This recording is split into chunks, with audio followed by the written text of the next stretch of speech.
All right, hey, we want to go ahead and get started. We want to welcome everybody out this month to our new networking lunch. We're going to turn the time over to Aaron from GroFire, so let's welcome him. All right. No round of applause? I mean, yeah! Thank you. So yeah, my name's Aaron Cook. I'm told not to walk around for the camera, so I'll just kind of hang out right here. Hopefully you can see the screen okay. It's a little bit hard. I don't know if we can turn down some lights over there, but my company is GroFire, and we are a web design and digital marketing company. So we'll just kind of talk a little bit about what we do, and hopefully along the way answer some of the questions or give you some ideas of what you can do to promote your business online, to have a good presence, to look the part, and also to get leads in the door through your online marketing efforts. So we help companies do a few different things. Here's just a short list of some of the things that we do anyway. So we do web design and development. We help manage Google AdWords for our clients as well, or pay-per-click, you might have heard that term. Local and organic SEO efforts to help pull up your websites online through searches, and we'll talk a little bit more about that. Also, we help businesses get online reviews, which has become more and more important for companies. And we also do some retargeting and social media advertising. First off, let's just talk a little bit about web design and development and kind of where things have gone over the last few years. First of all, mobile-friendly websites are critically important anymore. In fact, Google has come out with they have some criteria that will either pass or fail your website regarding website mobility. They want, when people are searching online for some particular service, those search results that they pull up, they want the users to be able to have a good experience. And if Google's pulling up websites that are just not mobile friendly, and you're having to zoom in, zoom out, and really kind of work a little harder than you really need to view that site, if you're on a mobile device, Google has said that they will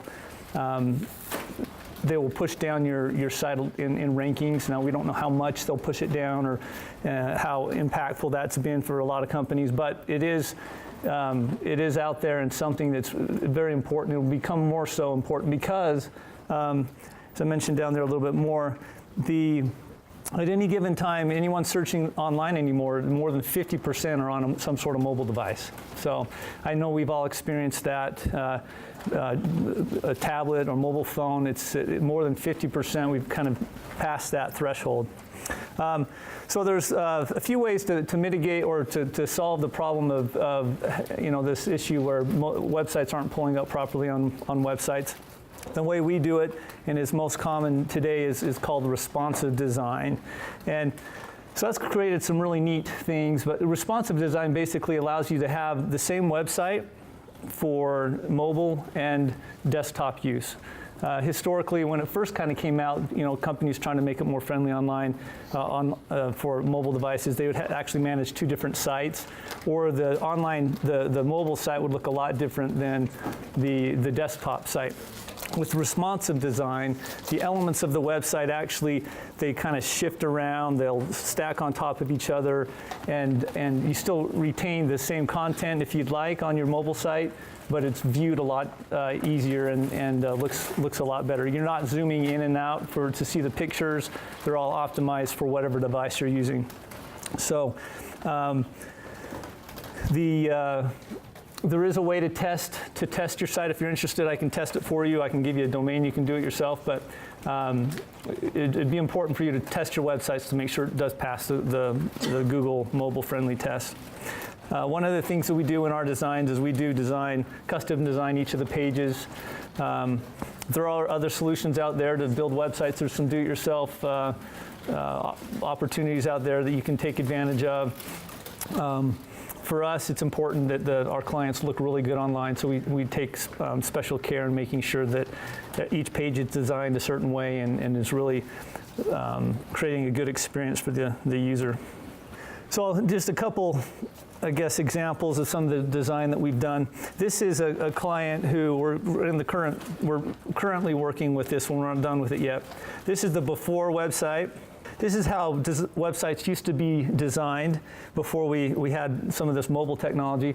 But we used to try to cram as much information we could above what was called the fold, where you'd come to the page, and my screen, I have a laptop here, and we'd want to put every bit of information on the home page to where I wouldn't have to do anything but just see it right here. I wouldn't have to scroll down at all. With responsive design and the technology we have with mobile devices and tablets, where we're constantly scrolling, news feeds, everything. Everyone knows that you just scroll. So now the canvas of websites, if you want to call it that, has become a lot bigger. So design looks a lot better now, and we can now design things much taller, much longer. We're not so worried about cramming information into one little spot. So this company, we're actually doing a whole branding, like changing their name and logo and everything.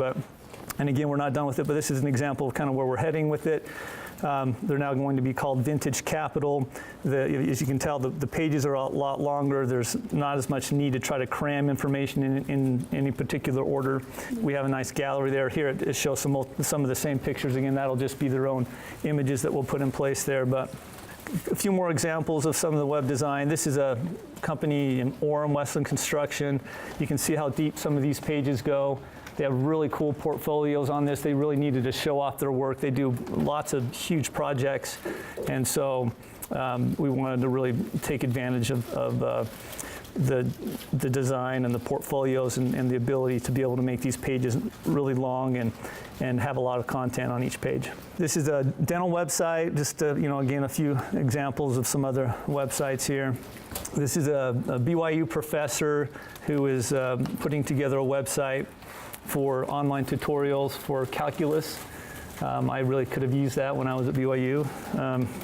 I lived in the math lab every single day to make that class work for me, but that's going to be a really fun site there. We do a lot of business with self-storage facilities throughout the nation.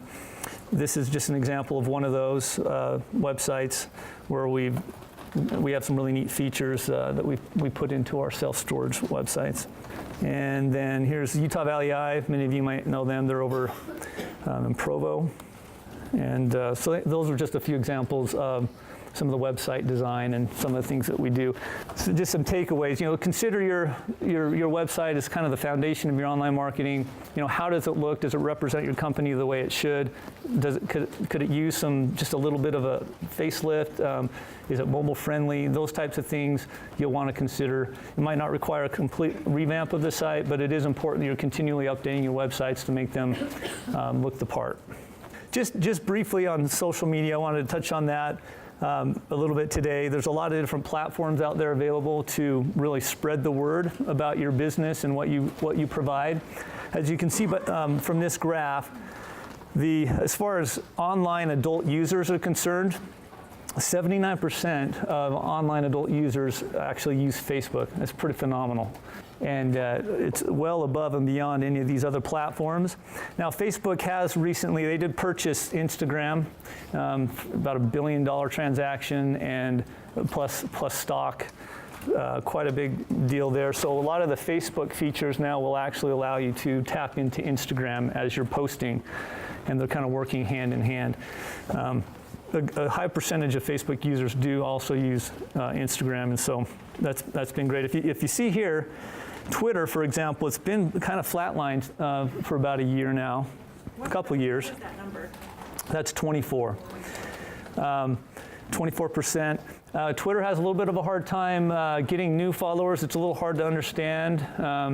Also, the Twitter's really good to really blast out like quick little news feed, like some sort of event or news, some sort of political thing. It's really good to get the word out there that way. Not for every business, but it is relevant. It's kind of a younger crowd that typically uses Twitter. LinkedIn is much more business relevant. Is if you're posting things that other companies, other industries could really utilize. LinkedIn can help you find employees. It can kind of help you find your next job. It's really business related. The marketing aspect of it to promote your business. Some of the downsides, sometimes you can get spammed quite a bit. Other companies or individuals kind of hitting you up for different things. But it is the only platform that's more just focused on business alone. But however, Facebook really is the biggest platform and is now tied in with Instagram and is very relevant. So consider kind of what your demographic is, who you're trying to target. If you're going after the younger crowd, you know, Twitter and Instagram will kind of hit those demographics. Facebook is widely used by a lot of people though, and can be very effective for businesses. So just a couple things about Facebook. If, you know, is it right for you? A lot of people certainly think of Facebook, it's more of really the number one reason people use Facebook is for what? I mean, it's to stay connected with friends and family, really. It's not so much, people aren't going to Facebook for business reasons. However, you can market your business on Facebook and hit, if you do it right, you can really hit a lot of people, and it's a really good branding mechanism and can bring leads into the door. So it's good if you're looking to build a community presence, if you want to reach as broad a network as possible, and if you want to be relevant online in your area of focus. Some of the pros, again, we mentioned it has a huge base. There's about almost 1.8 billion active users. It's the most frequently used. There's a high level of engagement, which is really important with social media marketing. And SEO, just what I mean by that is your Facebook page can rank. If people are trying to find a service or your business online, you'll notice Facebook pages do appear in the search results. So it's very relevant that way. Some of the cons, again, primary reason people are using Facebook is not for business. It's really for personal use, connecting with friends and family. However, it does provide for a good marketing opportunity. And then also pay to play. It's become more and more relevant to have to pay to be able to be visible in Facebook. You can certainly have a really good following. Let's say you have for your business, and by the way, there's two different business pages or Facebook pages you can have out there. You have your personal, and then you have your business. If you're going to promote your business, I recommend setting up a business page. You first have to do your personal page, but make sure it's a business page. That way you can actually get reviews for your business. You can post your personal things somewhere else and your business posts with your Facebook page. The pay-to-play aspect of it, years ago you could really post something. If you had 300 followers, you could almost get that just right out to those 300 followers, almost guaranteed. Anymore, it's become more important to actually pay to be able to get those 300 followers that you have to see what you post. Some people think if I have 300 followers, I'm going to post this that all 300 people see it. It's just not the case anymore. You can boost a post if you'd like. You basically pay Facebook to favor your post and push it up in the news feeds of your followers. So that's one way to do it. There's also Facebook ads. Facebook ads are pretty awesome. You don't even have to have a following to do Facebook ads. With Facebook ads, you can create some sort of image that looks really awesome. It's going to really catch someone's eye as they're scrolling through their news feeds, and then you can link that to your website or landing page, whatever you want to do. But you can target a very specific demographic. So with Facebook advertising, you can say, I want to reach females between the age of 25 and 35 in a 5-mile radius of this area who have these kinds of interests. So you can really hone in on a really neat, your specific demographic and target those individuals. Now, when they see it in their news feed, they might not be looking for the service or the product that you're trying to promote, but you can reach literally just thousands of people right away, and so that can be very effective. So here's I've got an example here of a couple. We did these ads for Advanced Family Eye Care here locally during Halloween. So we wanted to have a little Halloween theme. Those are the images. So a couple tips: build your following.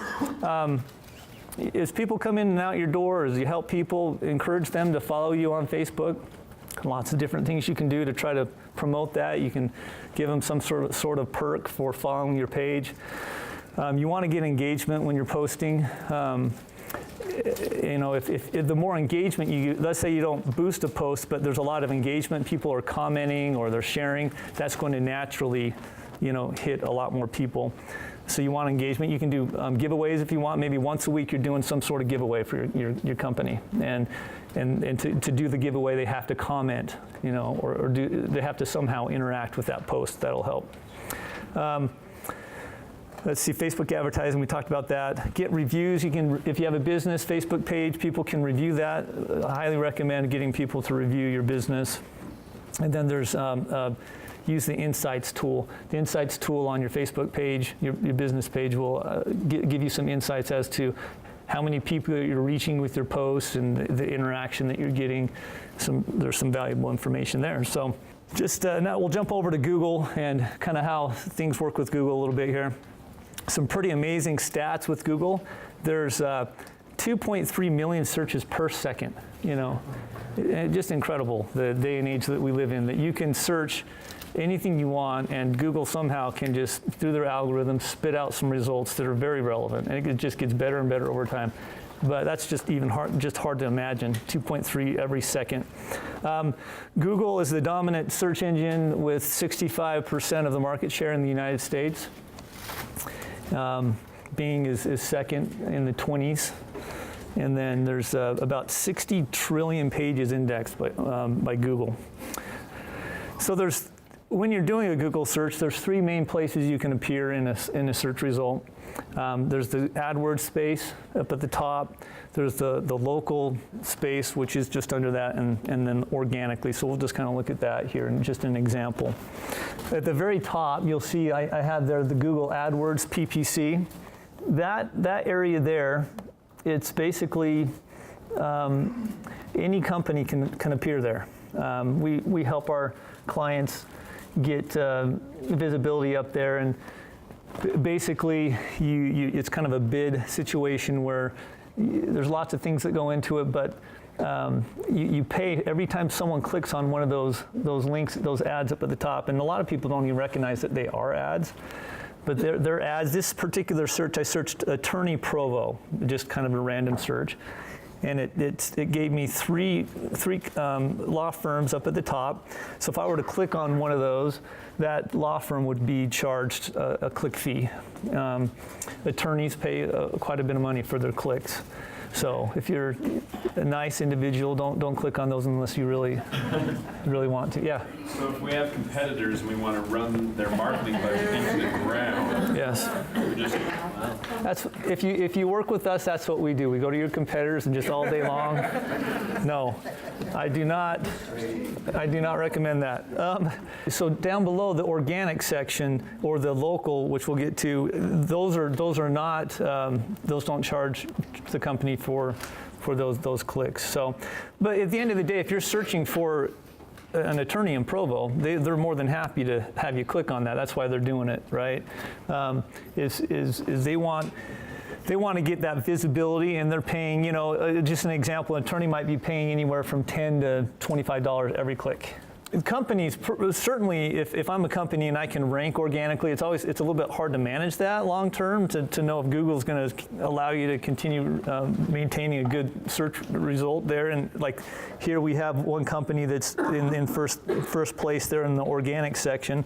There are some users, just by raise of hands, how many of you don't really care if it's up top or down here when you're doing a search? I mean, if that's the paid ad section, this is the local section in organic. If you're looking for an attorney in Provo, are you going to click? How many of you would click here or wouldn't even think about it? I mean, go down. I do check sometimes. So it goes both ways, right? At the end of the day, it's very relevant to have Google AdWords because they are getting clicked. If you have a fee, I guarantee, we work with several attorneys and do AdWords for them. They're spending their budgets because it's relevant. Users are clicking on those ads and they're getting business from it. There are some users out there though that would prefer just finding organically the search result and clicking on those down there instead, or locally. But this is still very, very relevant. Not everybody's going to click on them, but at the end of the day, you can spend your budgets if there's enough traffic out there or enough searches going for your particular search terms. They're not as obnoxiously ads as they used to be. Yeah. Google's done a very good job of almost kind of blending it into. You still get that little tiny gray thing, but it used to be a little bit more, obvious that they were paid, and now they're not. That's a great point. And you bring that up. What you can do is make your ads more clickable, though, up at the top. We all kind of scan a search result real quick. You'll kind of look at the URL typically on a listing. You'll look at what it says to determine whether or not it's what you're looking for before you click on it.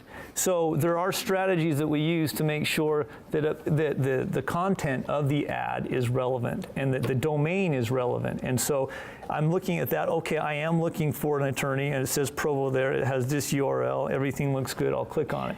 If you don't do it right, then they'll skip right over it. So great question. The middle section is local search results. Google then, basically they're using some technology. They can determine where we're at and try to pull in the companies that are most relevant. In this case, when I typed in a specific city, I said Attorney Provo, so it's going to try to pull in Provo attorneys. And it's going to list, they used to do like the top 7 local listings. Now they've narrowed it down to just the top 3. And then there's a button there that says More Places that you can then click on. I don't know if you can see that right there that says More Places, and it'll show even more attorneys. And that is obviously an awesome place to be here. You're not charged as a business when people click that, and you're not charged down here either. Some of these, it can be a little tricky to control as a business, whether or not Google's going to allow you to be here or here. And so we do some things to help companies be in those spots and promote that. So hopefully that makes sense. I mean, but we can do a scan. For example, one thing that helps in this section right here is how accurate information is online and whether or not you're effectively listed on other listing sites. And there's a lot, we can do a scan for your business to show you how accurate that is. We can just do that for free. And cleaning that up can help get you listed on that section there, making sure you have a Google business page set up properly. There's some things that you can do there to make sure that works.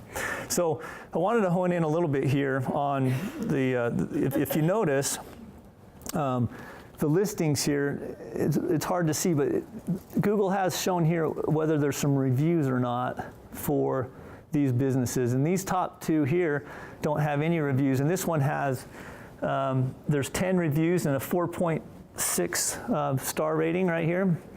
So that's relevant, right? If you're looking for an attorney and you see the 3 there and you're focused on the middle of the page, you're going to be encouraged to click on one that has some positive reviews, and so that's become really important. In fact, on your mobile device, I have an iPhone, and if I use the map apps quite a bit. I have 2 map apps here. I have the Google map and I have an Apple map. If you search on Apple, for example, the Apple map, and you search for a business, you're looking for pizza or an attorney or HVAC, whatever it is, when you click on that, the results, let's see if I've got a screenshot here, I think here. I'll show you that in just a second, but the results actually show the reviews right there in the app as well.